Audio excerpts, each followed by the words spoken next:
importante que una de las ciudades donde se produjo con mayor intensidad después de Lima fue Arequipa. Seguramente, bueno, ustedes no habían nacido todavía en esa época, pero sus papás deben tener recuerdos de cómo se vivió aquella vez producto de esta epidemia que se tuvo. Y tiene dos serogrupos.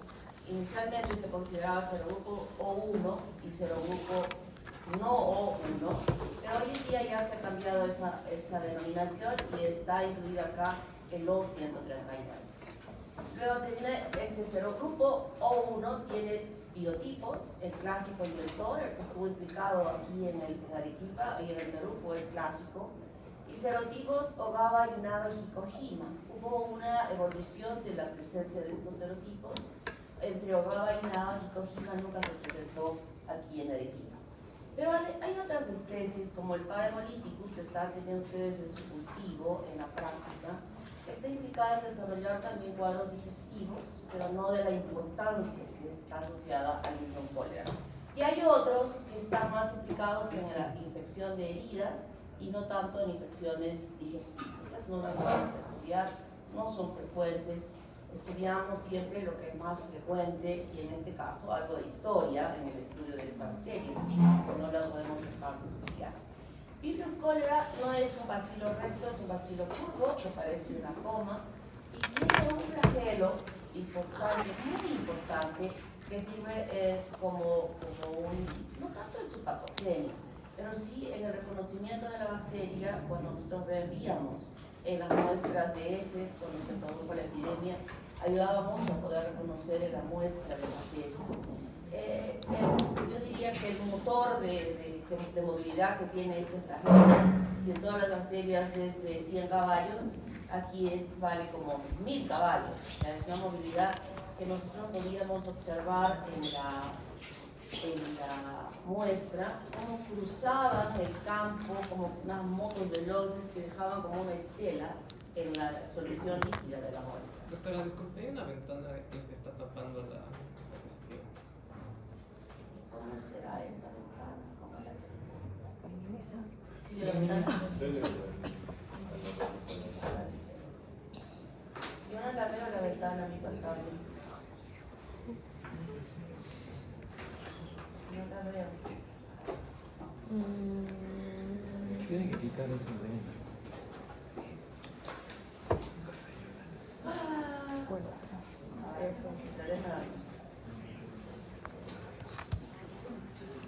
¿Sabes quitar eso? Esta no. Tiene que duplicar. ¿Ahora? Sí, ahora sí. ¿Ya no? Ya no, Ya no está, pero yo no veo así. Sería esta. Esta solamente debe aparecer. Otra vez aparece.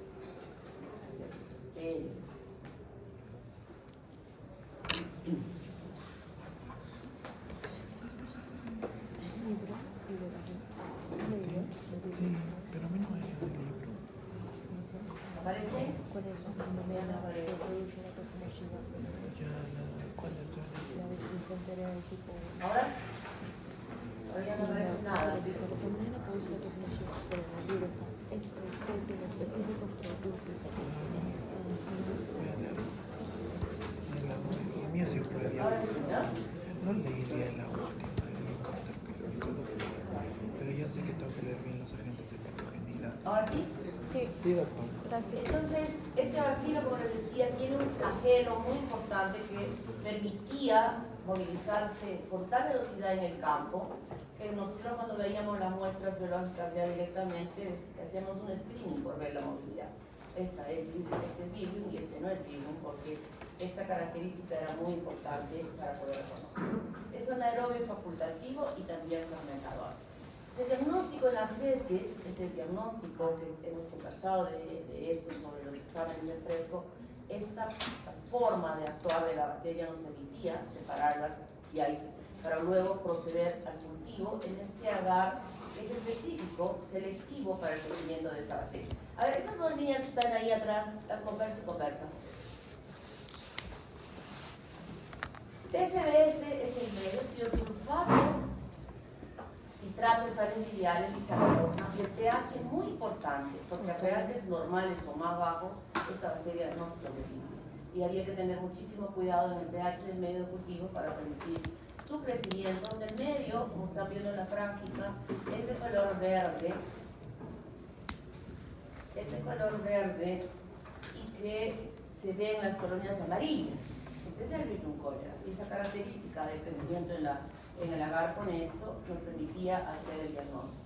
También se trabajaba en McConkie porque de ella es que podíamos hacer la diferenciación bioquímica para tener en ese tiempo el hospital que fue el centro de evaluación de estudios de cultivos, etc.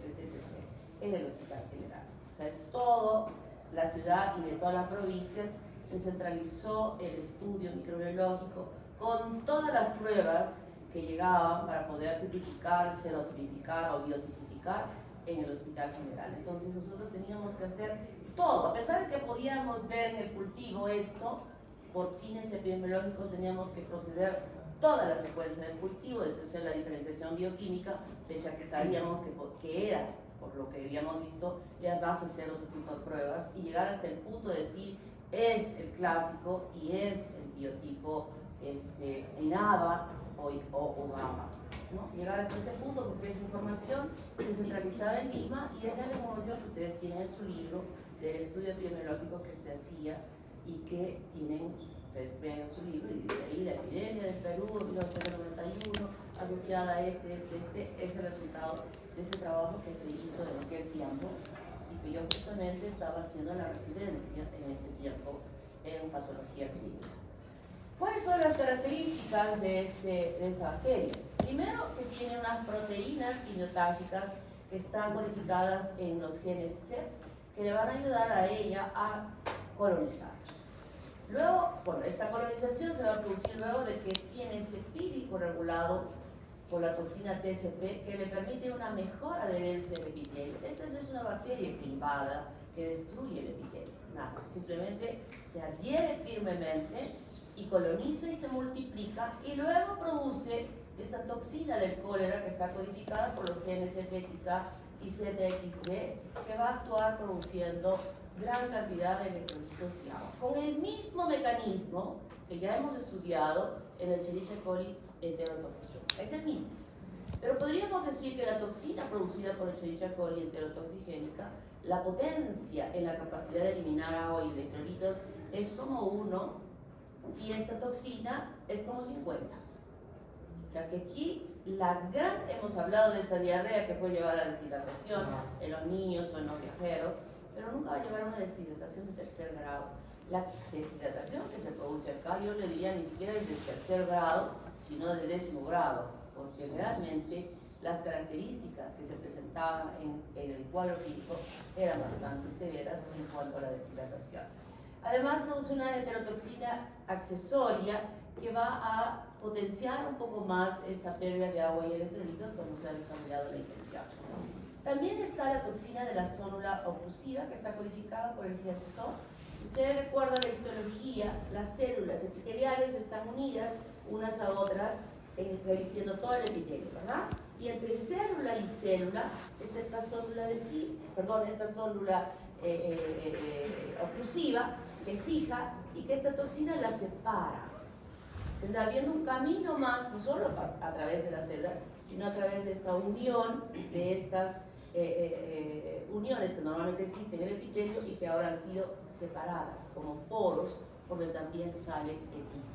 Entonces, con todo esto que les estoy mencionando, la capacidad de eliminar agua y electrolitos es enorme. Además, tiene una neuraminidasa que aumenta los sitios de unión del gangliósido GB1 para que se acoplen estos receptores, estas toxinas, y de esa manera exista mayor presencia. No solo es una toxina que está acoplada a la superficie del enterocito, sino una propia célula, sola célula puede estar acoplada a varias toxinas que nosotros, cuando digo que se parece a la otra, ya sabemos que estas toxinas tienen dos subunidades. Una subunidad B y una subunidad A. La B es la que se va a acoplar al gangliósito. Y la A hay dos, la A2 y la A1. La A2 no tiene ninguna importancia, pero la A1 va a seguir el mismo mecanismo de actuar sobre la proteína G de desactivar a la denilatoxiclasa, incrementar la actividad de la denilatoxiclasa y por ende eliminación de agua y electrolitos masivamente. O sea, esto es terrible. ¿Cuántas veces habíamos mencionado que podían haber deposiciones en la dicha corriente toxigénica? ¿Cuántas veces podía presentar? 9, 10 veces, ¿verdad? En un día. En esta, hasta 40 veces en un día, y los volúmenes podían ser de litros, o sea, de litros. Una persona podía empezar su proceso de diarrea, por ejemplo, como a la 1 o 2 de la mañana, y a las 5 ya estaba prácticamente deshidratado con estas características. Así llegaban secos, chiquitos, se encogían. Ustedes saben que el volumen de agua en el cuerpo es del 60%. Entonces, esta toxina no tenía solo el poder de eliminar, yo creo que tiene el poder de succionar. O sea, es como una bomba que está jalando agua de una superficie para botarla, o de un espacio para botarla a otra. Entonces, toda el agua de las células que iban a ser jaladas hacia esta lámina propia, donde están los vasos sanguíneos, iban a ser eliminados hacia la luz del intestino.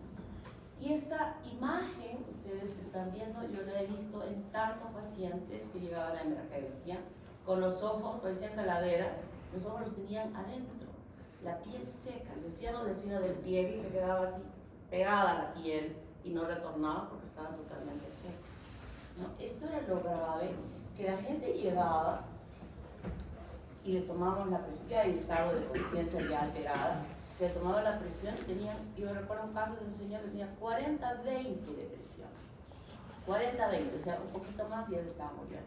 Y siempre voy a recordar y admirar a las enfermeras del Hospital General de Emergencia, que en esos vasos colapsados, ellas tenían la habilidad de colocar vías con aguja número 18, imagínense, aguja número 18, y se ponían 2 bancas a los lados con pedestales donde estaba colgando el suero fisiológico, y por los 2 brazos a chorro, ni siquiera tantas gotas, a chorro entraba el agua. Y empezaba la presión a subir, 50, 30, 60, 40, 70, 50, ya empezaron a abrir los ojos, ya a tener contacto real, y de pronto decían, quiero una chata. Se le ponía la chata y la chata se llenaba de heces, y otra vez bajaba la presión. O sea, esto era terrible. Todo el hospital fue como en el COVID, que solo se recibían pacientes con cólera, y como estaba centralizado, todos los pisos estaban llenos de gente, y era un trabajo arduo para poder sacar de eso. No había otra forma, sino rehidratar, porque la toxina estaba actuando a ese nivel y estaba procurando eliminar agua electrolitos. Alguien me preguntó ayer en la clase cuántos habían muerto. En realidad no muchos. La efectividad del tratamiento, la reposición de los líquidos fue efectiva. Quienes morían eran ancianos y gente que tenía problemas renales, porque esta deshidratación llevó a agravar sus problemas renales y esa fue la causa de la muerte, pero en realidad no fueron muchos los que murieron. Y en el cuadro clínico entonces tenemos esta diarrea que inicialmente es acuosa del color que conocemos, de color beige o de color un poco más oscuro, pero conforme se iba produciendo la diarrea, lavando ese intestino sostenidamente con evacuaciones de litros y litros de agua, la diarrea se iba convirtiendo en una diarrea como el lavado de arroz, blanca. El olor también era característico, ya ni siquiera era fétido, ya ni siquiera habían bacterias en ese intestino. Todas estaban siendo eliminadas. Exactamente igual cuando tenemos un estudio de una colonoscopía, que hay unos líquidos, un sobre especial que se compra, no me acuerdo cómo se llama el nombre, que el gastroenterólogo dice, tiene que tomar 5 sobres de estos. Suelva cada uno en 1 litro y va tomando progresivamente. Entonces se va produciendo las diarreas de color normal y hasta que empieza a aparecer blanco. Eso implica que todo el colon está totalmente limpio y va a poderse hacer el procedimiento para hacer esta evaluación, ¿no? Entonces, eso es lo que pasaba aquí con esta gente que llegaba al principio a montones, y que estaba lo que se escuchaba, la versión que se escuchaba de Lima, porque primero empezó en Lima, era que ¿cómo se infectaban? Preguntaban allí en la televisión, por comer ceviche. Todo el mundo decía comer ceviche, comer ceviche. Entonces nosotros acá en el hospital empezamos a hacer estudios de la carne del pescado. Nos traían pescados del mercado ahí al frente de Palomar, colinas así enteritas, buenazas, y hacíamos ceviche con limón. O sea, echábamos a la... Primero que hacíamos las pruebas de la propia carne y no había. O sea, lavábamos y como el procedimiento normal de lavar la carne y procesar y no había. Echábamos limón y tampoco había. Entonces lavábamos los pescados que metíamos con sal en la estufa allí en el servicio. Las señoras técnicas traían camotes y comían pues, total pescado tan rico. Obviamente con el cuidado de decir que estábamos comiendo cocido, ¿no? O sea, de todas maneras. Entonces decíamos, si esto no tiene la bacteria, ¿qué es lo que tiene? Y descubrimos en toda la investigación que era, es más, el limón, hicimos pruebas, ¿se acuerdan que les conté del pisco sour? Igualito hicimos con las pruebas con limón y no crecía nada. O sea, no crecía. El limón, si es que había, inactivaba. Entonces, ¿qué del ceviche? La cebolla. La cebolla era la fuente de infección de esta bacteria. Entonces dijimos, ¿de dónde viene la cebolla en Arequipa? Y todas las vertientes del río Chini. Entonces empezamos a ver las verduras, lechugas infectadas, cebolla infectada. Fuimos a traer agua desde Caima, desde arriba hasta abajo, agua del río. Todas con microbiota, todas.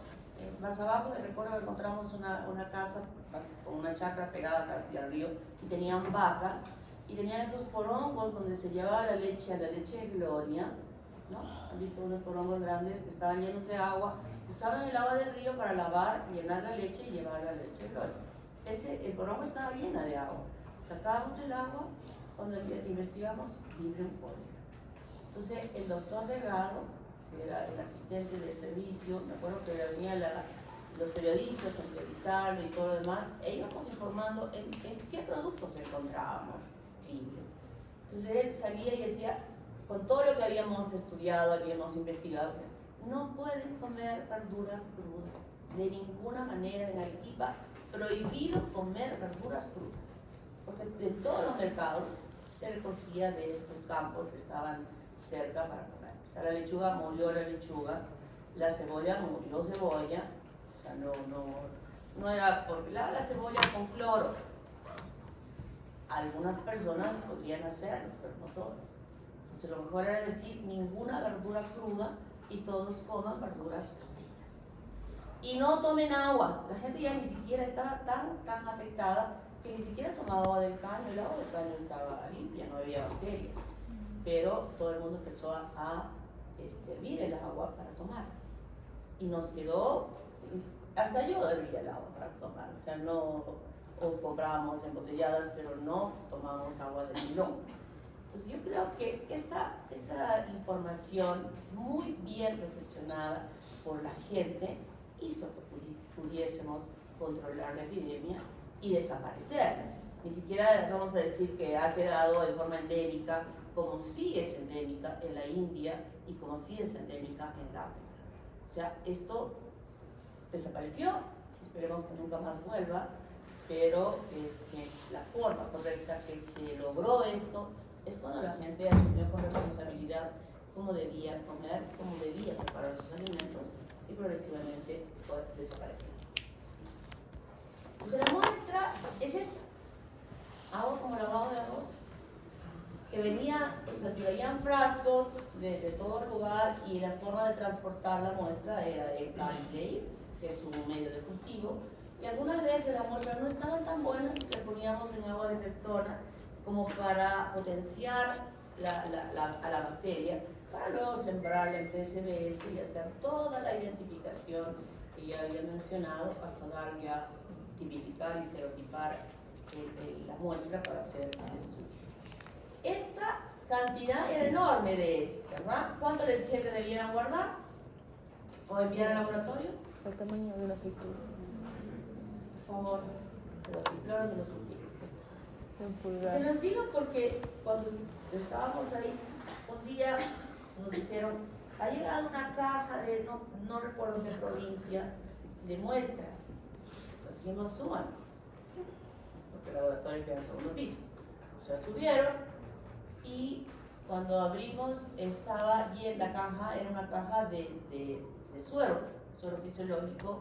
De antes teníamos unas botellas de este tamaño, así grandes de 1 litro, que en la parte de la base había estado hundido el vidrio donde se colocaba un fierrito, de donde se enganchaba el asa para colgar la solución, y la tapa era de Hebe en el tapón en el vidrio, y ahí habían como unos huequitos chiquitos donde se metía el dispositivo para poder usar, ¿no? Entonces estos botellos hasta hace algunos años se siguió utilizando como reservorio de agua para que beban los pacientes en el hospital general, pero ya creo que se han roto todos y ya veo que hay jarritas de metal en el hospital, ¿no?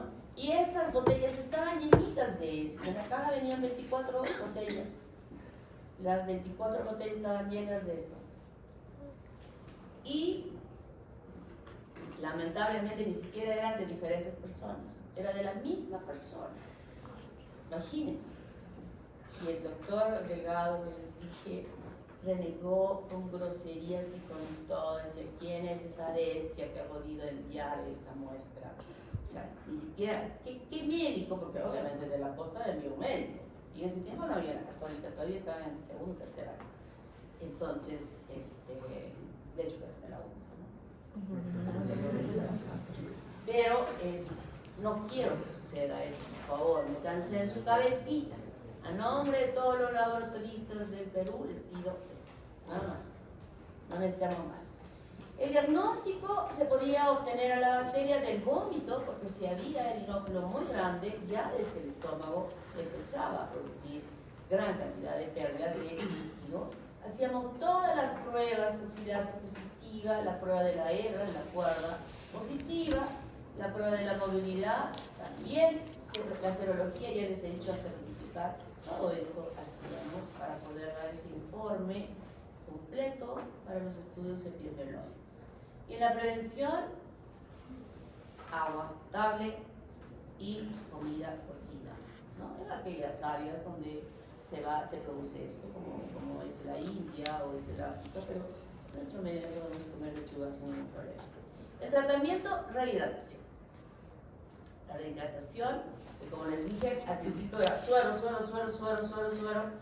y a pesar que nosotros les dábamos esta terapia antimicrobiana, unas 2 tabletitas, al inicio habíamos matado las bacterias, pero no eran las bacterias que estaban ocasionando específicamente, sino la toxina. Y hasta que no hubiera ese recambio celular del epitelio, la toxina seguía actuando, ¿no? Entonces, progresivamente la gente, si vomitaba, y no podíamos darles rehidratación oral, pero si ya dejaba de vomitar, ya se daba la rehidratación oral paralelamente a la parenteral. Y así se iba progresivamente retirando la parenteral y quedaba establecida la oral. Se tomaban botellones y botellones y botellones hasta que no hubiese ninguna diarrea que pudiera poner en riesgo la vida del paciente, y iban siendo dados de alta. La gente que entraba al hospital no evacuaba directamente en el baño, sino en una chata. Y las chatas quedaban ahí en las habitaciones grandes, y cuando vayan al hospital general van a conocer, las chatas estaban en filita y las técnicas le echaban cloro, permanecían con él 30 minutos o más y recién se eliminaba al baño, y era para cortar ese ciclo de infección que estaba circulando con el agua del río, ¿no? Entonces, de esa manera, porque la gente venía al hospital, nadie se atendía con cólera en sus casas, era imposible una persona ser atendida con cólera en su casa. Entonces el hospital centralizaba a todos los enfermos que estuvieran con cólera, y de esa manera se intentó y se logró cortar este ciclo de transmisión de esta infección.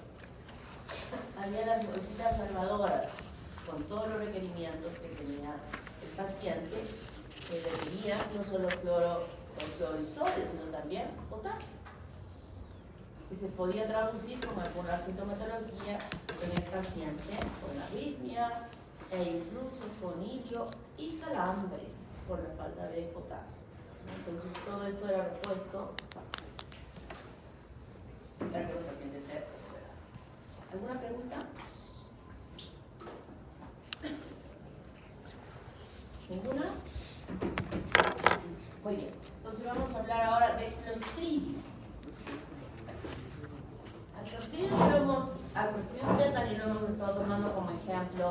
muchas veces al principio, ¿verdad? Cuando yo explicaba.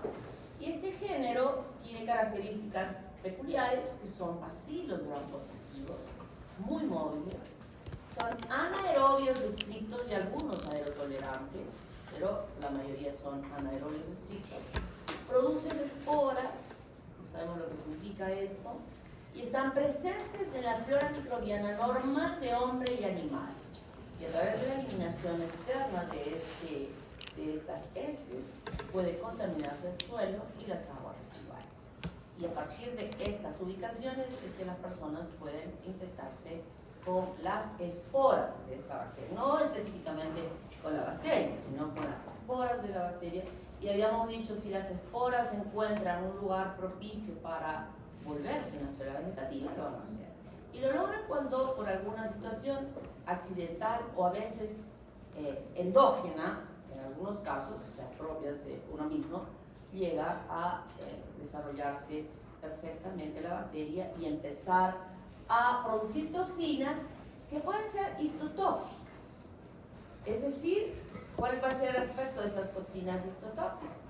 Van a destruir el tejido. Y la destrucción del tejido se reduce a una palabra que la voy a mencionar y que ustedes ya van a entender lo que significa. Gangrena. ¿Han escuchado esta palabra, verdad? Gangrena. Gangrena significa destrucción, muerte, irreversible, sin poder recuperarse ese tejido a ser nuevamente normal.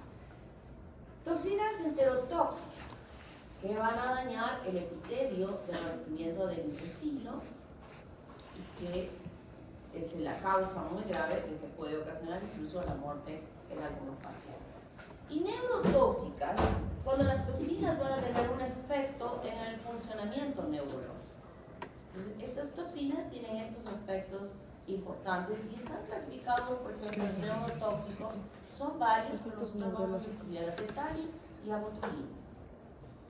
Histotóxicos, muchos. Vamos a estudiar el y a través de él vamos a entender el comportamiento de los demás. Piógenos, cuando destruyen el tejido en forma supurativa, con pus.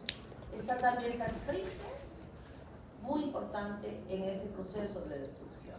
Enterotóxicos, perfringens en los tipos A y C, pero más importante es Clostridium difficile, el cual vamos a estudiar. Y los periodontopatógenos son muchos y se traducen fundamentalmente en destrucción del tejido.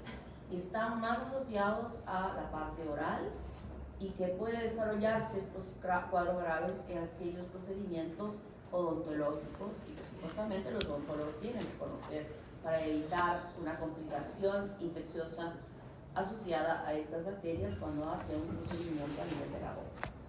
Tienen que actuar, y por eso es que ellos dan la terapia antimicrobiana y evitan que eso pueda suceder. Si no, estarían todas las cirugías que pudieran hacer estarían complicadas.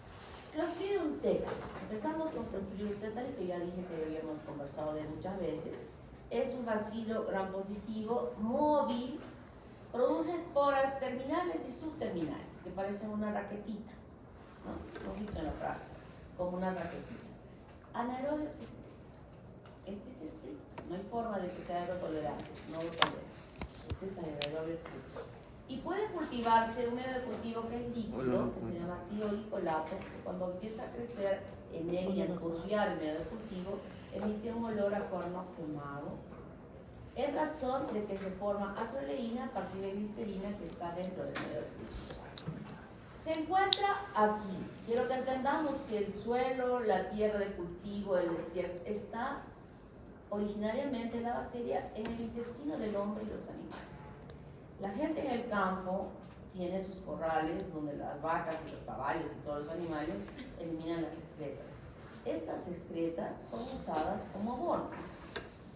O sea, aquí no se pierde nada que voy a botar a la basura. Todas las excretas se utilizan como abono. Y cuando el agricultor está trabajando en la chacra, que está contaminada con estas esporas, y ante un accidente, él puede adquirir la infección. Felizmente en nuestra población de agricultores, conocen mucho de esto, ya lo saben, hay postas en diversos lugares y frecuentemente se les explica, y es gente que tiene la vacuna contra el tétanos, felizmente. Pero en lugares alejados, donde ni siquiera llega la vacuna de DPT para los chiquitos, es muy difícil que ellos puedan estar vacunados. O sea que el riesgo es bastante grande de gente en el campo que trabaja fuera de la ciudad, donde no se puede seguir la cadena del frío para la vacunación. El riesgo de adquirir esta infección es importante y es frecuente.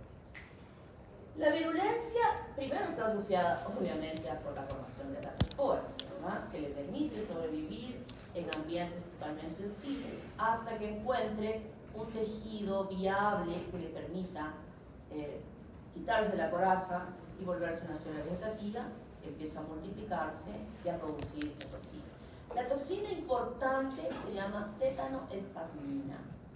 Esta toxina es termolábil y está codificada en un plásmido que está dentro del citoplasma de la bacteria. Y se libera como un péptido único en la etapa estacionaria de la división celular. Normalmente va a haber ruptura de ellas y va a permitir la eliminación de esta toxina, que tiene características de ser una toxina B, igualmente como ya la conocemos, con una cadena ligera y una cadena pesada. Y la acción de ella es bloquear la liberación de los neurotransmisores GABA y glicina en las sinapsis inhibitoras. Esto ustedes ya lo han estudiado en fisiología, ¿verdad? En fisiología han estudiado que los músculos tienen un tono. ¿Qué es el tono? Es la tensión constante que tienen los músculos para poder mantener ya sea la postura y los movimientos en el cuerpo. Ya. ¿Quién quiere decir más? Es el balance, ¿Qué? balance entre la contracción y la relación. ¿Qué? Es un balance que, como dice nuestro amigo Yamosis, ¿no?, tiene un objetivo. El objetivo es cambiar, pero ese objetivo se logra a través de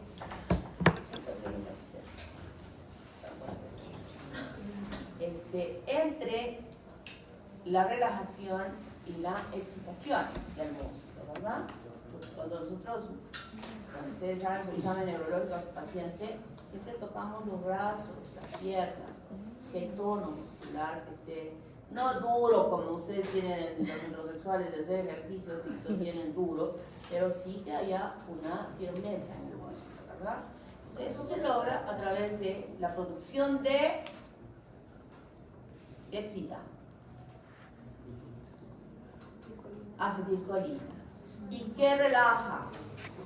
GABA y glicina, ¿no? Entonces es un juego entre ambos. Y esta toxina lo que va a hacer es pegarse en las uniones neuromusculares e impedir que sean liberadas GABA y glicina. Entonces, ¿qué se establece? La liberación de acetilcolina, y el músculo está excitado, y lo que va a provocar es una parálisis espástica, una parálisis en contracción de los músculos por la acción de la toxina. ¿Qué es lo que sucede? Aquí está la unión neuromuscular, la sinapsis excitatoria, y hay una sinapsis inhibitoria que va a ser no desarrollada por el bloqueo de la liberación de GABA y glicina, y en consecuencia el músculo está sostenidamente en contracción. Eso es el tétanos. Y clínicamente lo que vamos a ver es un tétanos que puede ser inicialmente localizado y que luego a partir de él se extienda a ser un tétanos generalizado. Es decir, la toxina es la que va a viajar por la sangre, a través de la sangre, a todo el organismo, actuando a nivel de todas las uniones neuromusculares, y se van a traducir, por ejemplo, en el trismo, que es lo contrario a la risa sardónica, cuando la boca se cierra así, o la risa sardónica que queda como que estuviera riéndose, pero paralizada, ¿no? Entonces, esto va a provocar no solamente musculatura, en realidad es en la musculatura esquelética y también puede ser en la lisa, y aquí, como no hay deglución por la parálisis, La saliva que se va formando va siendo eliminada y hay babeo, sudoración, irritabilidad y opistótomos. El cuerpo se va hacia atrás como un arco por la contracción. En el tétanos neonatal se tiene toda esta sintomatología también en el niño a consecuencia de haber utilizado algún instrumento para cortar el cordón umbilical que estuviese contaminado con espora. Pues el muñón se hace el lugar de cultivo de la bacteria para la multiplicación y podemos nosotros observar este problema. Pues esta es la risa sardónica y este es el mismo, cómo se tuerce el paciente cuando llega mejor todavía.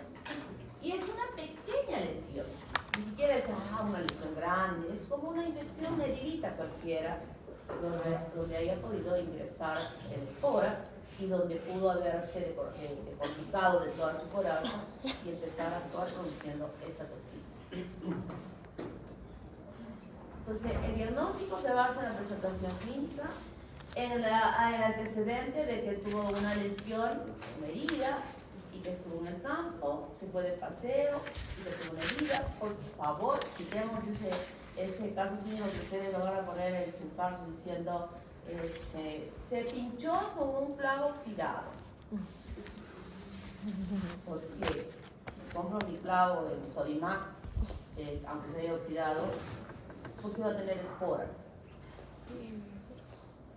Entonces, se pinchó con un clavo oxidado que estaba clavado en una madera en el corral del ganadero. Perfecto. Pero si me dicen que se ha pinchado con un clavo oxidado en su casa, yo no sé, en alguna circunstancia ha podido suceder eso, hace 800.000 años, pero igualito hoy en día, siempre que alguien se pincha en su casa con un clavo, aún clavando una ventana, que es un clavo que estuvo ahí expuesto por tiempo, ¡ay, levántenos!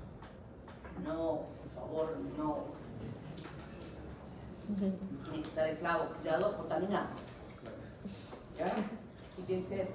Y les digo porque yo, a pesar de que digo, cuando hacen su caso clínico de tétano, la historia clínica, se pinchó con un clavo oxidado.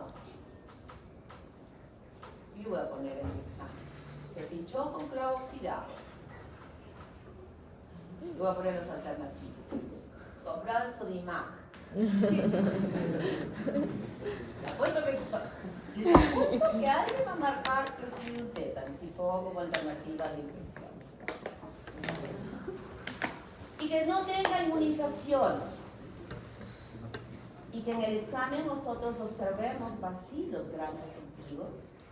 El cultivo debe ser en anaerobiosis, hacemos todo el estudio, y también se puede investigar la producción de la toxina tetánica para confirmar aún más el diagnóstico. Pero con el cuadro clínico y los antecedentes, yo creo que no necesitamos ni cultivar.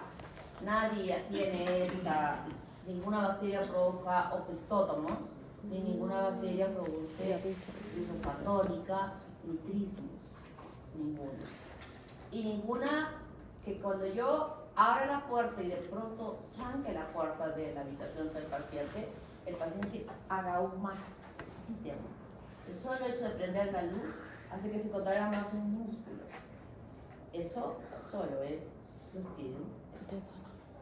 Tratamiento. Se damos al paciente en una habitación a oscuras, quitamos los ruidos, quitamos la luz, quitamos todo. Nada que estimule una contracción mayor, porque esas contracciones están provocando que sus músculos respiratorios se afecten aún más. Se le dan relajantes musculares, agentes bloqueadores neuromusculares, se administra la globulina tetánica. ¿Qué contiene la globulina tetánica? ¿Qué debe contener? Anticuerpos extraños. Anticuerpos contra la toxina. Contra la toxina.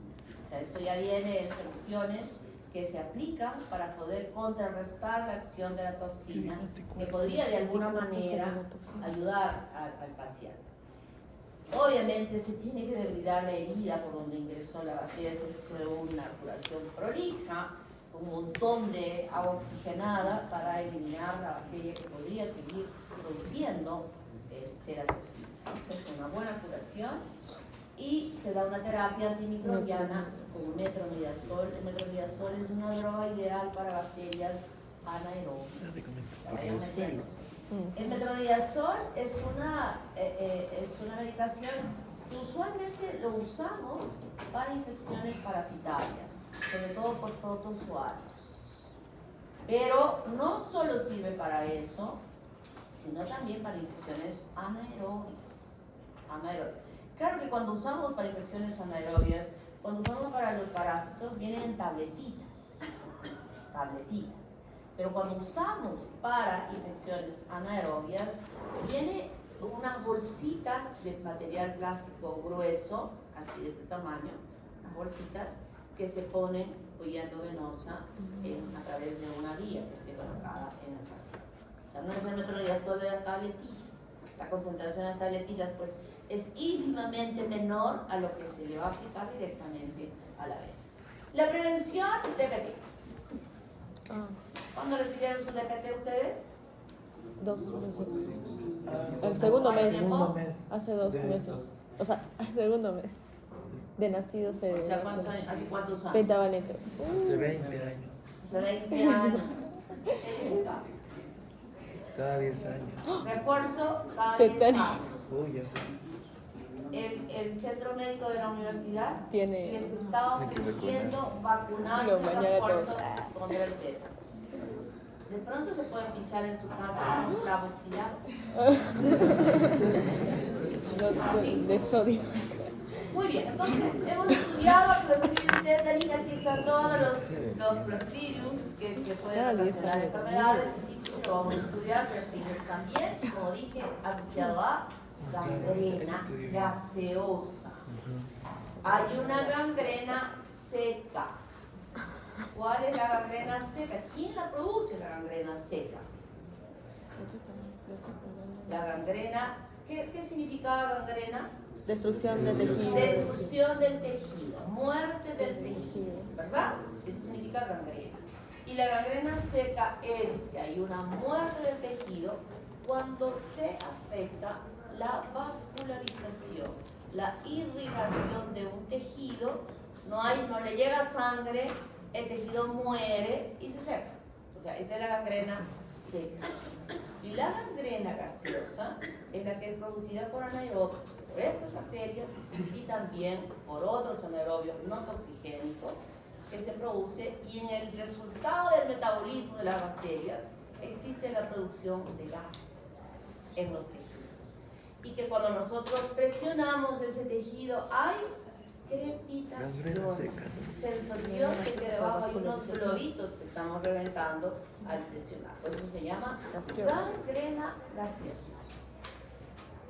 Aquí está tétanos que acabamos de estudiar. Miren, todos estos que producen gangrena gaseosa. Y ahora vamos a estudiar a Clostridium botulinum.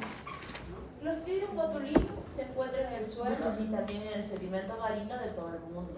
Y puede, en algunos casos se ha podido observar que la transmisión o la adquisición de esta infección ha sido a través del consumo de conservas de pescado en lugares donde no ha sido prolija la elaboración de la conserva. Posee una toxina botulínica y se sintetiza por la presencia de un fago. O sea, esta toxina se adquiere a través de la ingesta oral y cuando se absorbe en el duodeno, y va a llegar igualmente al sistema nervioso central, inhibiendo la liberación de acetilcolina. ¿Y qué permanece? GABA. GABA y lisina. ¿Cómo será la parálisis? Flácida. En este caso se produce la parálisis flácida. ¿Por qué? Porque ahora no se está liberando acetilcolina y sí se está liberando GABA y lisina. Esta parálisis flácida, está bien explicadito, va a procurar un cuadro clínico donde tenemos que todo está flácido, o sea, se le caen los párpados, no puede abrir, o sea, toda la musculatura está flácida. Agarramos en el cuerpo del niño, por ejemplo, es como los niños malcriados que cuando están llorando, tirados en el suelo, y la pobre madre ahí en el mall, qué vergüenza, trata de levantarlos y es como una gelatina que se les resbala por los brazos. ¿Sí? ¿Lo han visto? Qué habilidad de los chicos de hacer prevalecer su GABA y glicina para sentirse así. Y veo yo a las pobres madres sufriendo. Bueno, no pobres, que les tiene la culpa que tengan hijos malcriados. ¿No? Eso se produce en esta infección. Los músculos no obedecen, todos están flácidos y hay astenia, laxitud, mareos, sequedad de boca, faringe y lengua, diplopia. ¿Qué es diplopia? Diplopia. Visión doble. Visión doble. Disartria. Disartria. ¿Qué es disartria? Disfagia. Disartria. No hay coordinación. ¿Qué?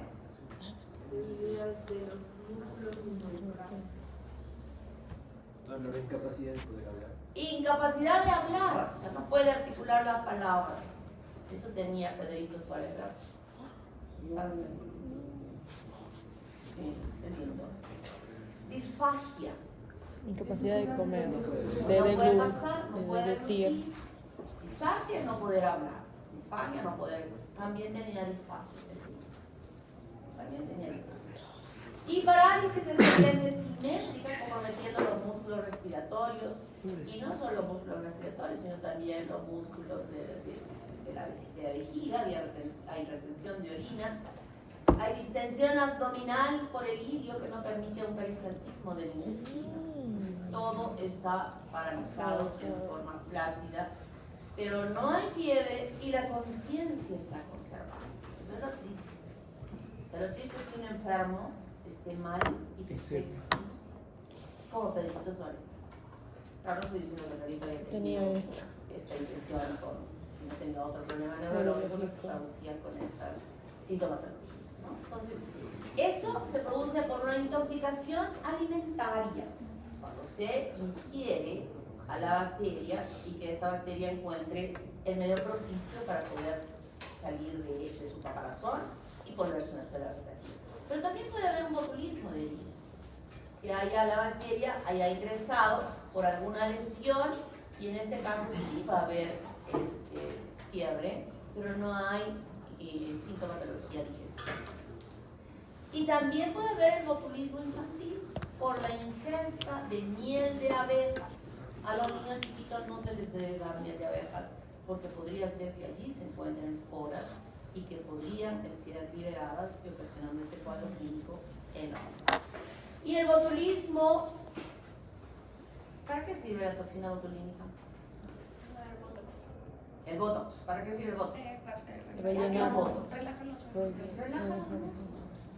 Las arrugas es el resultado de que los músculos están contraídos sostenidamente y la piel se arruga. Se le aplica el botox y la piel y el músculo se relaja y desaparecen las arrugas, ¿no? Pero en las manos es una persona que la maneje bien, porque si no la maneja bien, le deja cortón palpebral, cerrado, o sea, y lo peor es que no hay forma de poder sacar la toxina para que quede bien. Hasta un tiempo después que se va a dar la Toxina botulínica. Ahora está tan de moda, ¿no? Sí. Ni siquiera lo aplican solo los médicos. Todos. Lo aplican hasta la señora, la Cosmetóloga. peluquera donde ustedes van. ¿No quiere que le aplique botox? ¿No? ¿Nunca han visto eso que esta señora dice? Tengo una capacitación, no sé dónde. Lo van a acá. Los virus perfringens. Produce aquí este toxin tiene varias toxinas. Este es el que está relacionado con el desarrollo de la gangrena, es decir, es un histotóxico.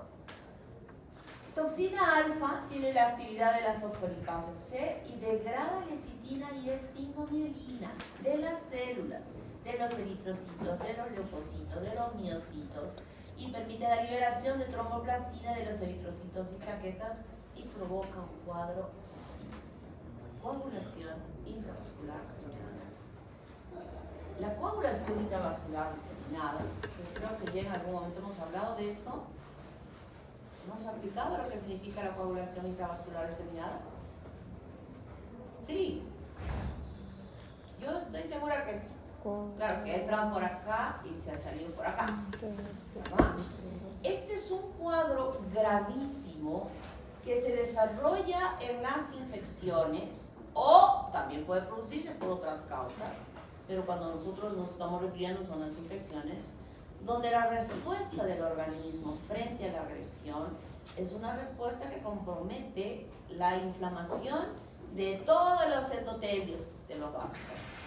Y esto va a provocar que las plaquetas se vayan a ir formando como trombos en la luz de todos los vasos sanguíneos. Entonces, como están siendo aisladas, robadas, en otras palabras, las plaquetas de la circulación general que cumplen una función importante de mantener una coagulación correcta, están siendo, ¿qué es la palabrita que empleamos? Sinónimo de robar, secuestradas las plaquetas, formando pequeños trombos diseminados en la circulación sanguínea. Y entonces, ¿qué va a pasar con las plaquetas? Y este descenso de las plaquetas se traduce en hemorragia. Entonces, el paciente con coagulación intravascular diseminada empieza a sangrar. Sangra por la nariz, sangra por el intestino, sangra incluso a la misma piel con gran cantidad de petequias y quimosis que aparecen en la superficie de la piel. Y esto es muy, muy grave. Que el paciente que tiene un cuadro infeccioso y que presenta así, ya la evolución la estamos viendo bastante tórpida en la recuperación. O sea, es de un pésimo pronóstico para la recuperación del paciente. Y esta bacteria hace esto. Sí. Entonces destruye el tejido y no solo destruye en el lugar, sino en forma general podría estar ocasionando este cuadro que agrava más el proceso de la recuperación.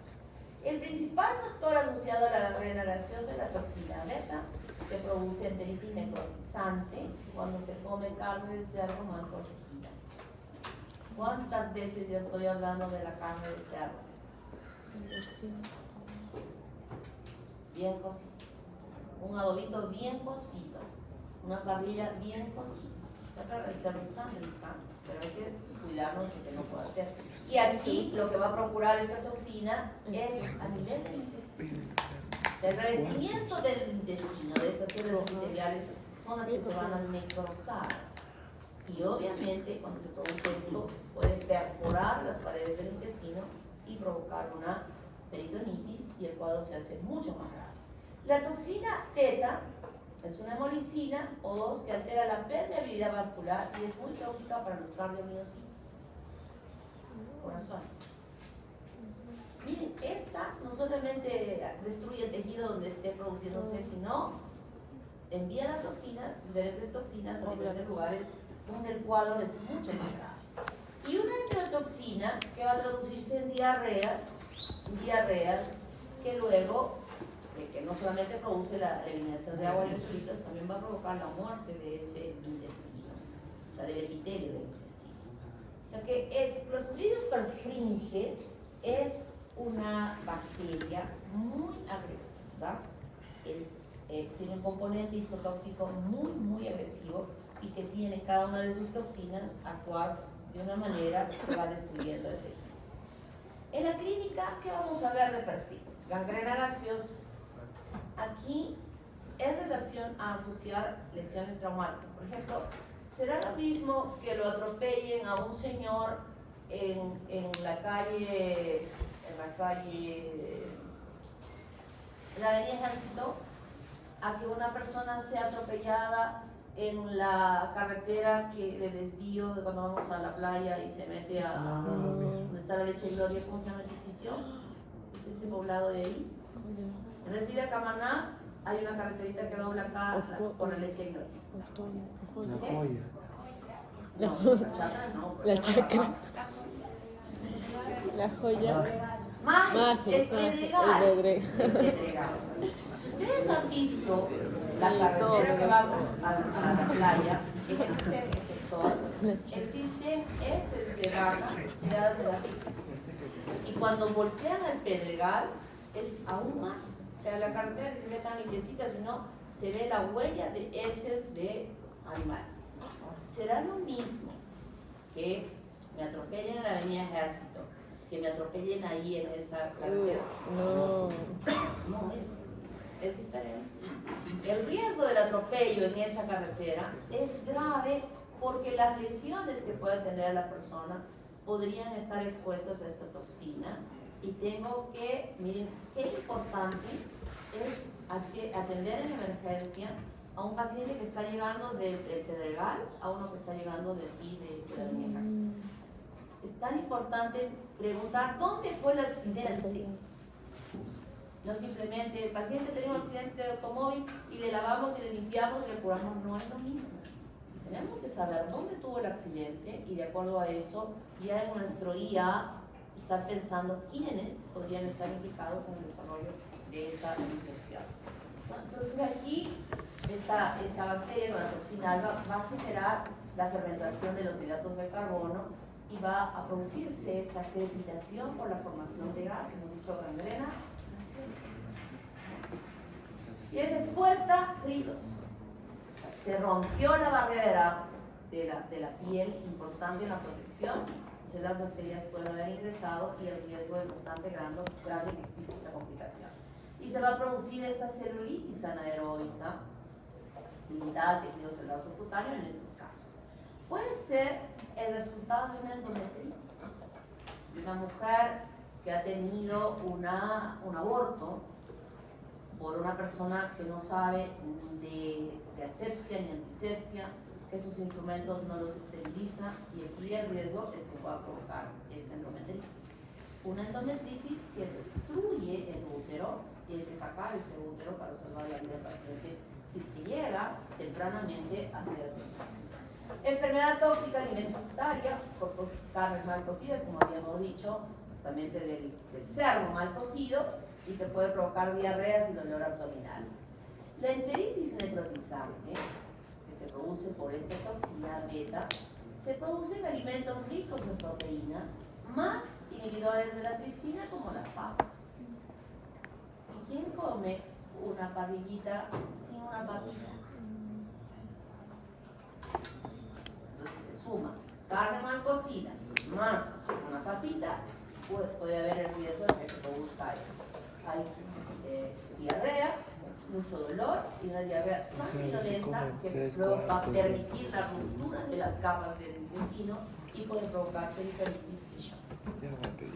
Este es un cuadro muy grave. Hablar de infecciones por Clostridium perfringens es hablar de algo muy serio, muy serio. Y la evolución de la infección, cuando tenemos una infección por anaerobios, en general, y esta también, es una evolución rápida. Yo puedo diagnosticar la infección ahora, estoy diagnosticando cuando estoy tocando la piel de ese paciente que ha tenido el accidente y estoy sintiendo la crepitación del gas. Esa crepitación me dice infección por anaerobios. Actúa inmediatamente. Y el actuar inmediatamente significa que tengo que cortar, mutilar segmentos de un cuerpo para poder permitir la supervivencia de ese paciente. Entonces, es diagnosticar y operar. No puedo decir, este tiene una infección por anaerobios, lo voy a programar para mañana. Mañana ya fue. Tiene que hacerlo inmediatamente. El paciente puede estar, el médico puede estar pasando la visita y en la visita descubre esta crepitación. Suspende o continúa mientras le están llevando al paciente a sala, inmediatamente él puede derivar la atención de los siguientes pacientes como el residente u otro médico que requiere ir ya a lavarse las manos y prepararse para operar a ese paciente. No puede dejar. Miren esto. ¿Podrá tener sal? ¿Se podrá salvar esa pierna? No. No puede salvar la pierna.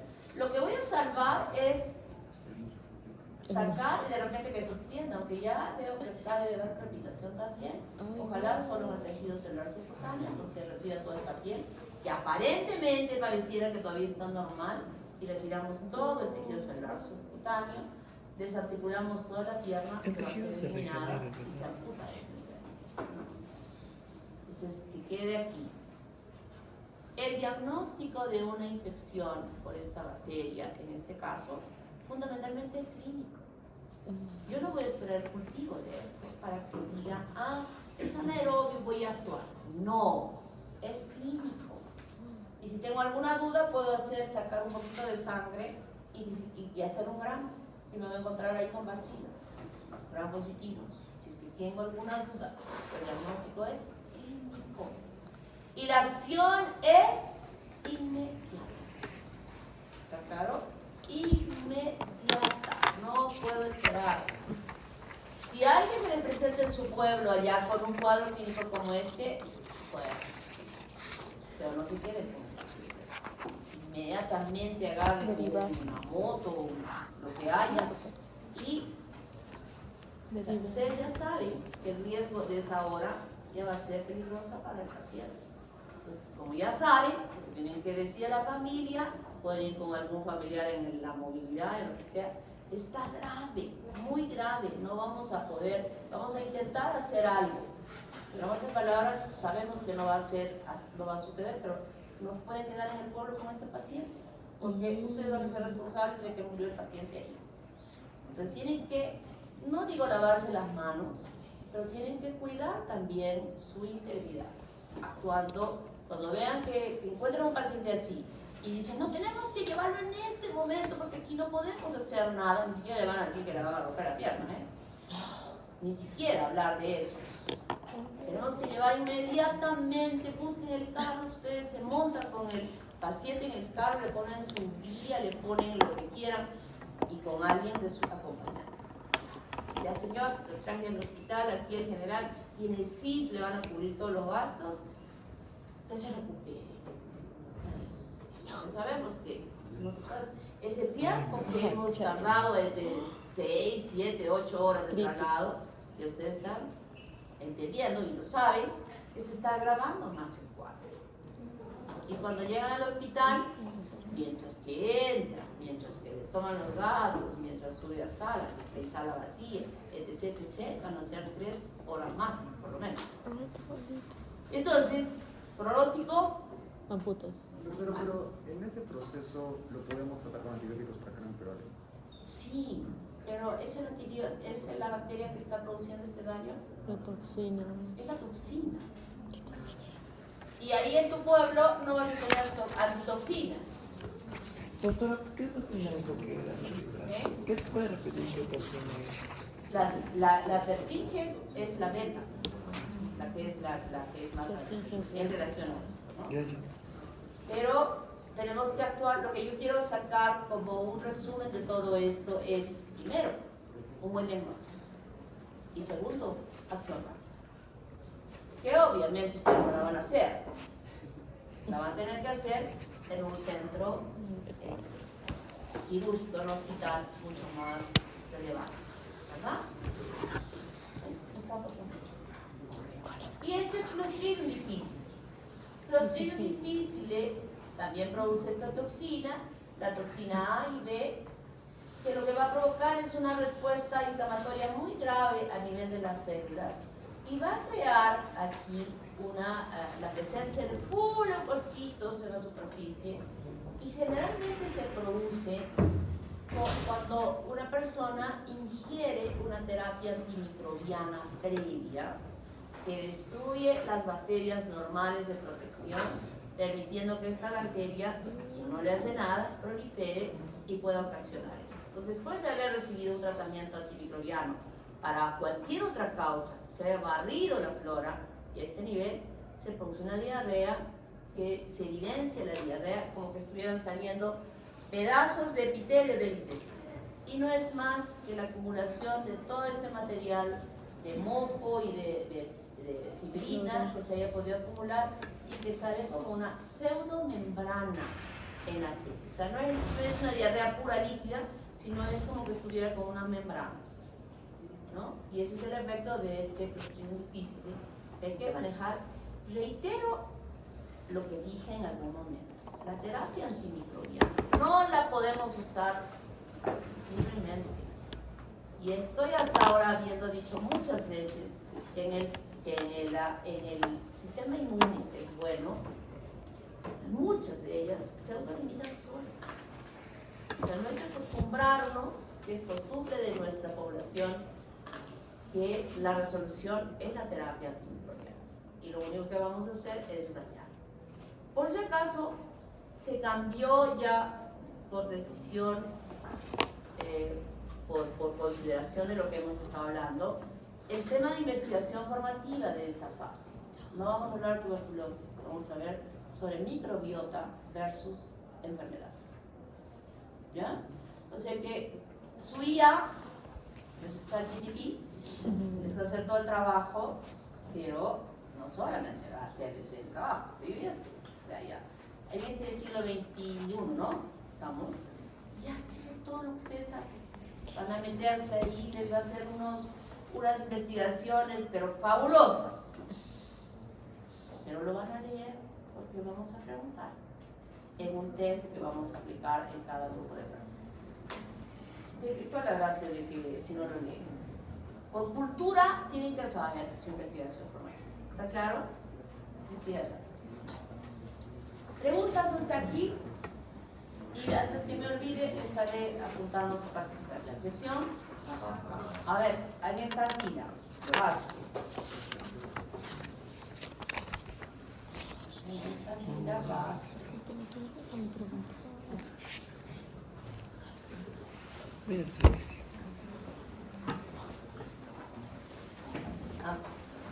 Caballero. ¿Alguien más habló aquí? Nadie. Acá. Pura. ¿Nadie más? ¿Allá? ¿Bien? Allá.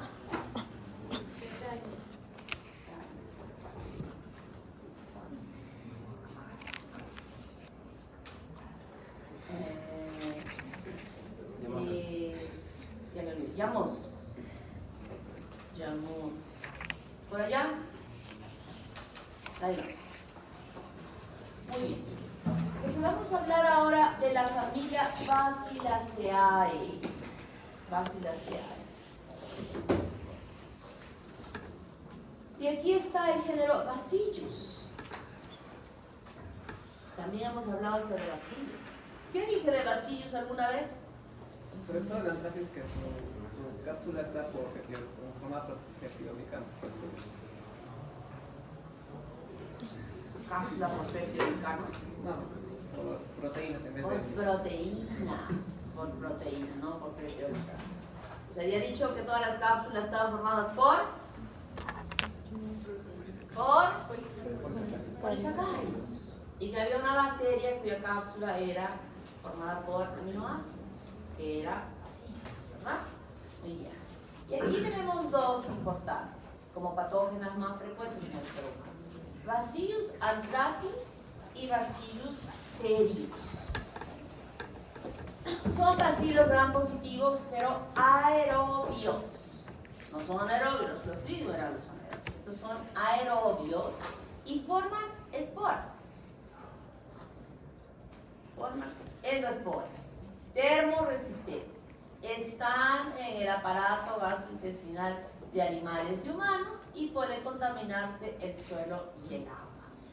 Eso es importante. O sea, nosotros tenemos y contaminamos ello y luego cuando la espora llega a un lugar propicio se decapsula y ocasiona daño. Aquí hay dos factores de virulencia importantes, una enterotoxina termoestable y una enterotoxina termolábil. La enfermedad que produce cereus es intoxicación alimentaria de tipo emético y tipo diarreico por consumo de arroz calentado, ahí se mete la espora. ¿De dónde? No sé. Del refrigerador que puede estar contaminado, tal vez. Arroz calentado, carnes, salsas y verduras inmutables. O sea, aquí podríamos hablar, si está aquí, entonces, transmisión, ¿cómo le llamamos? Cuando consumimos heces. Vía fecal oral. Fecal. Fecal. Ajá. Cuando no tenemos limpio el refrigerador y ponemos ahí nuestro arrocito, o simplemente está afuera en algunas circunstancias, una de las fuentes más importantes que produzca esto es el arroz. Es el arroz. Entonces no hay que comer arroz crudo, ponerle un huevito, al arroz que quedó un huevito, cebollita china picadita y hacer unas tortillas. ¿No? ¿Sí o no? ¿No les ha hecho su mamá eso alguna vez cuando había un montón de arroz o para el arroz? Las mamás somos unas artistas. Es la única que tiene que Bueno, las mamás, yo no, odio la música. Entonces, en el tipo emético el paciente tiene náuseas, vómitos, dolor abdominal tipo cólico y en ocasiones diarrea. Ya sabemos lo que es el dolor tipo cólico, ¿verdad? Retortijón pasa, es el dolor tipo cólico. Y puede durar tiene un tiempo de incubación de pocas horas. Ojito, pocas horas. Aquí, ¿qué me va a decir que es Bacillus cereus y que no es Staphylococcus aureus? El periodo de incubación. El tiempo en el que se El aureus más ¿Cuánto tiempo tiene el aureus? la enterotoxina de Staphylococcus aureus? 48 grados. 4 horas. También tiene 4 horas. ¿Cuál será la diferencia? ¿Qué nos hace pensar cuando el paciente viene al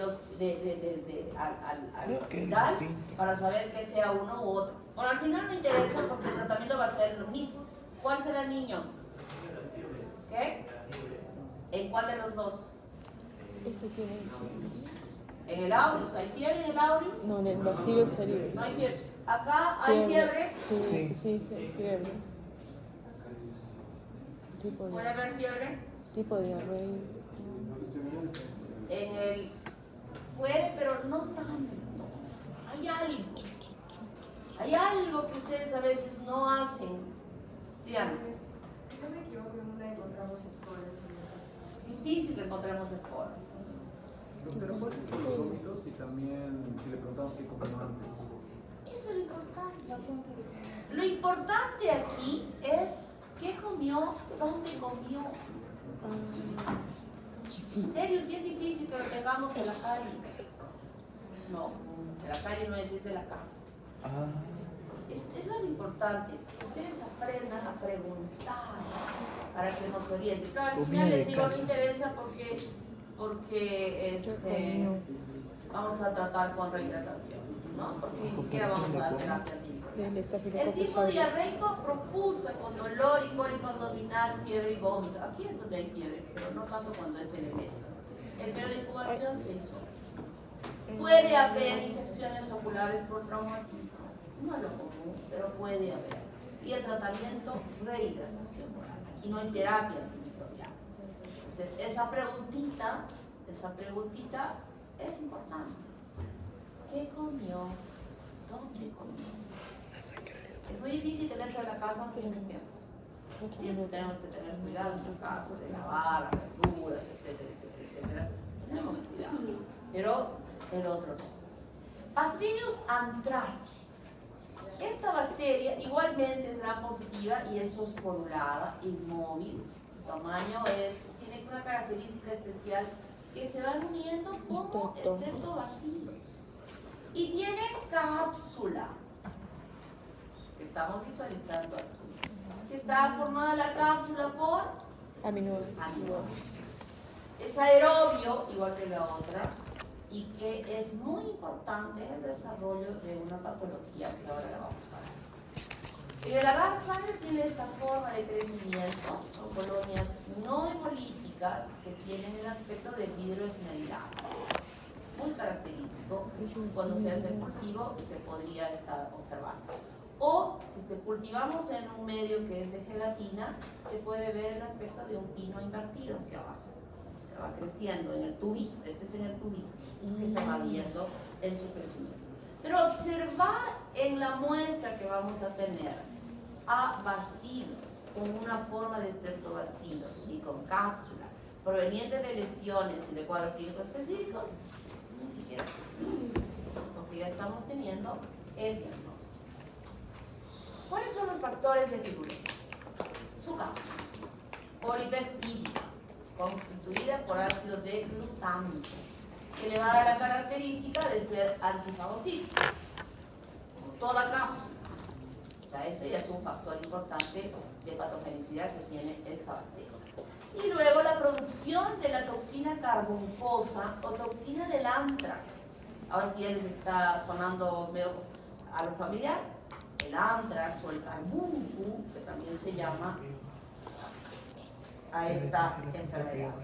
Y esta toxina está compuesta por las siguientes proteínas que están codificadas en el plasmido PXO1. Primero, un antígeno protector, AP.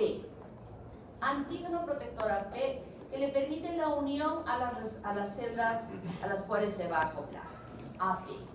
También tiene un factor del edema. Este factor del edema, ya sabemos que va a activar a la debilidad-toxiclasa con la liberación de agua para formar ese edema. Y el factor letal, que es una proteasa dependiente de zinc, y lo que hace esta toxina, este factor, parte de la toxina, muerte de la célula susceptible, la célula blanca, sobre la cual va a producir una necrosis en ese tejido de aquella célula que se va a producir y desencadena toda una respuesta inflamatoria grave, muy característica en esta infección. Entonces, recién cuando se unen estos antígenos y factores, se produce específicamente la toxina. El antígeno protector más el factor edema, la toxina del edema, y el antígeno protector más el factor letal, la toxina letal.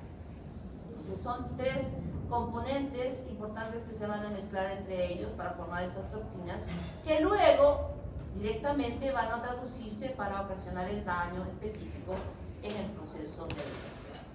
En la epidemiología, ¿cuándo se requiere una infección?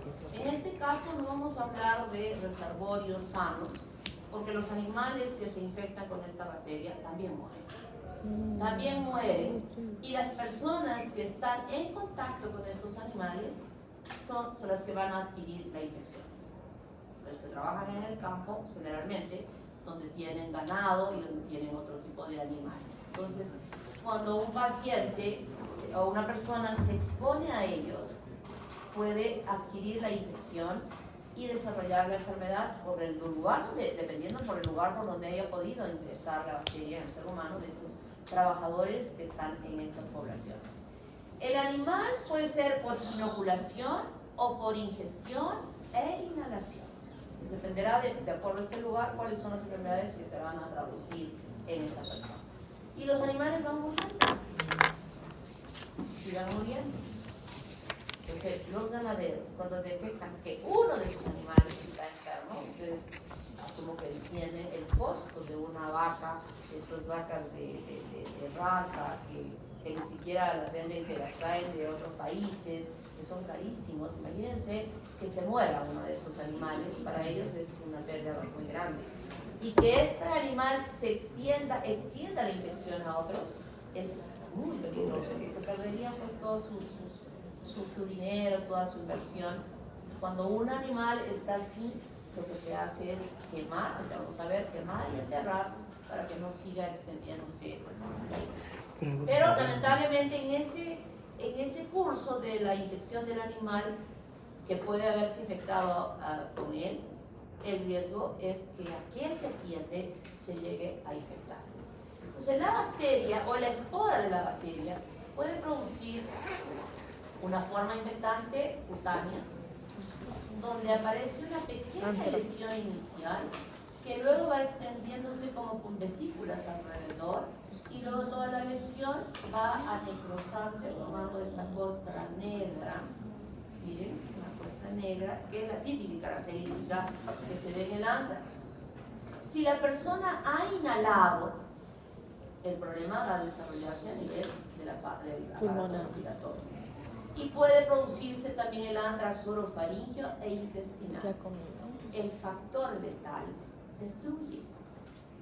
O sea, va destruyendo esta misma lesión. Si nosotros vemos esta lesión expuesta a nivel cutáneo, imagínense que esa misma lesión va a estar en el aparato respiratorio, a nivel de la tráquea y de los bronquios, puede sentir lo mismo, e igualmente en el intestino. Porque el factor letal es el que va a estar ocasionando el problema. Miren cómo se va destruyendo aquí en esta imagen del pulmón, cómo se evidencia y cómo se ven estas lesiones a nivel de la piel. Pues el anthrax cutáneo va a estar localizado en áreas que están libres, sin cobertura, expuestas, como son los miembros superiores o la cara. Y luego de haber tenido la inoculación de esta bacteria, de la espora o la bacteria, se produce inicialmente una pápula pruriginosa. Ya sabemos lo que es pápula, ¿verdad? Como una roncha. Y luego aquí empiezan a multiplicarse las bacterias que producen la toxina y se forma este anillo de vesículas alrededor con gran edema y se produce una escara negra de costa negra en la parte central que luego evoluciona en la cicatrización. En el caso del factor edema que también actúa a este nivel, produce una linfangitis con fiebre y malestar general. El diagnóstico dependerá del lugar, como he mencionado, de la secreción de la lesión, que se hace un raspado, y en él vamos a encontrar bacilos gram positivos en forma de estreptobacilos, y con esa lesión ya no necesito hacer más nada. Igual podemos observar con la floración, pero podemos cultivar en aquello que ya hemos visto, estos medios de cultivo que nos mostrarían la bacteria que está involucrada en el desarrollo de esta lesión. Pero va a haber un antecedente también. Veamos la lesión. ¿Ha habido algún animal cerca que se haya muerto? Sí. ¿Se dan cuenta? Si no tiene dudas, eso va a aclararnos el panorama bien. Tratamiento, penicilina G sódica, muy sensible la bacteria a morir con esta, cuando recién está apareciendo una lesión y viene del campo y ha muerto un animal cerca, etcétera, etcétera. Un tratamiento ya habremos aliviado el problema y evitar que esto se agrave. También se puede usar ciprofloxacina. Y en el caso de que nosotros tengamos a nuestro animalito que se ha infectado, que se infecta con la espora, cuando no se ha cumplido correctamente con esta secuencia y que los pastos pueden estar saliendo y él consume el pasto con las esporas. Ese es el problema. Por eso lo que se hace es quemar al animal y luego de quemar al animal, hacer un hoyo profundo en la tierra, enterrar al animal y cubrir con cal inicialmente, con cal y luego recién cubrir con la tierra que todavía esté libre encima de él. O sea, lo que se tiene que evitar es que las esporas, ustedes saben, las esporas viven años y años y años y años, puedan por la lluvia, el cambio, etcétera, etcétera, etcétera, puedan estar saliendo externamente por la erosión de la tierra y que las esporas estén libres y que puedan estar contaminadas. Que nuevamente estos animales se infectan.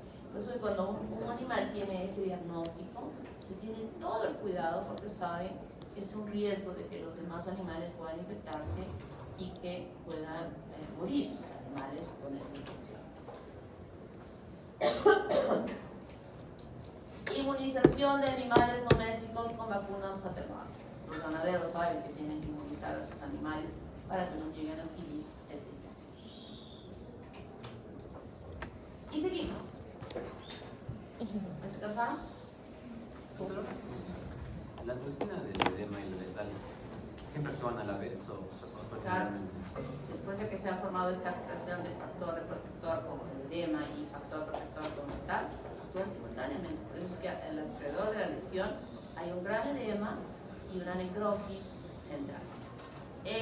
Por eso decía, lo que vemos en la piel exactamente igual está produciéndose a nivel del tracto respiratorio o intestinal. ¿Se cansaron?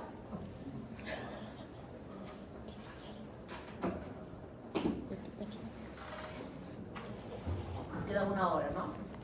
6 minutos. No. No, ahora no. Ay. Ahora no. 10 Después. minutos. Esta la voy a tener que interrumpir después. Mejor nos vamos a quedar ahí. ¿Ya? Nos quedamos con